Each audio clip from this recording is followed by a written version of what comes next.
Hello everyone. Before we get started, make sure to like and subscribe, and leave a comment saying where you're from and when you watched. That way, YouTube will continue to show you stories like this. Now, let's get started.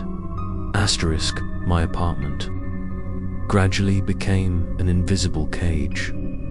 Every night, I could clearly feel his presence in the walls, in the darkness that crept into every corner of the room. I knew I couldn't run away forever. He was no longer just hidden in the mirror or in the hallway, but now he was directly present in the space I was living in. That night, I decided not to hide. I sat on the sofa, turned off all the electronic devices, leaving only a dim light bulb casting a weak yellow light in the living room. The space was completely silent. Only the sound of my heart pounding in my chest could be heard. I knew he was around here, waiting. Around 3 a.m., the light bulb started to flicker. I raised my head, and in the moment the light flashed, I saw him. He stood in the corner of the room, his red eyes staring at me. When the light went out, the room was plunged into darkness. I could only hear the sound of footsteps slowly approaching. I tried to stay calm, not to run away. I whispered, "What do you want from me?" He didn't answer. The footsteps stopped right behind the sofa. A cold breath hit the back of my neck, making my whole body crawl. I turned around, but there was no one. The lights came back on. The room was still empty, but I knew he was there.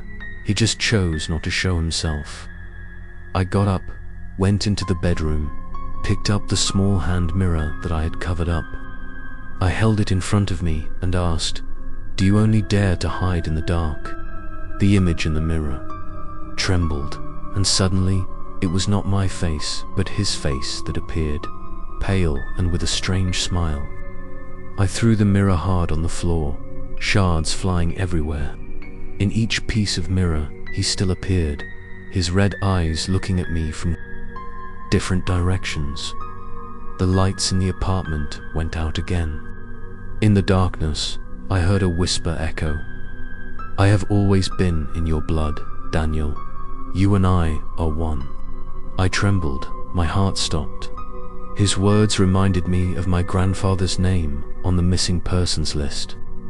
Was this obsession a curse, passed down from generation to generation? I tried to shout, "If you are really a part of my family, why do you hunt me?" He laughed loudly, his laughter resounding throughout the room, making the glass doors shake violently. Then he replied, "Because only when you are afraid, I exist, and I will make sure you never escape the darkness." I rushed to the main door, intending to open it and run out of the apartment. But when my hand touched the doorknob, it suddenly became hot like hot iron, forcing me to let go. I was trapped, locked in my own house by him. I leaned against the wall, gasping for breath. Darkness filled the room. Footsteps echoed everywhere, as if dozens of people were walking around me. But I knew there was only one, him, in despair. I held my head, closing my eyes tightly. When I opened my eyes, I saw him sitting opposite me, right on the sofa in front of me. His face was no longer blurry but clearly defined. His red eyes were as deep as the abyss. I wanted to scream, but my throat was tight. He just sat there, looking at me, then slightly raised his lips. I knew. It was no longer a vague obsession, but a real confrontation. He approached, reaching out his hand as if to touch me. I stepped back, falling to the floor, my heart pounding. When his cold hand was about to touch me, all the lights in the house suddenly turned on. He disappeared. I sat there panting, covered in sweat, but I felt like he was still somewhere, hovering, waiting for me to be at my weakest to reappear. That night, I understood that there was no safe place for me anymore.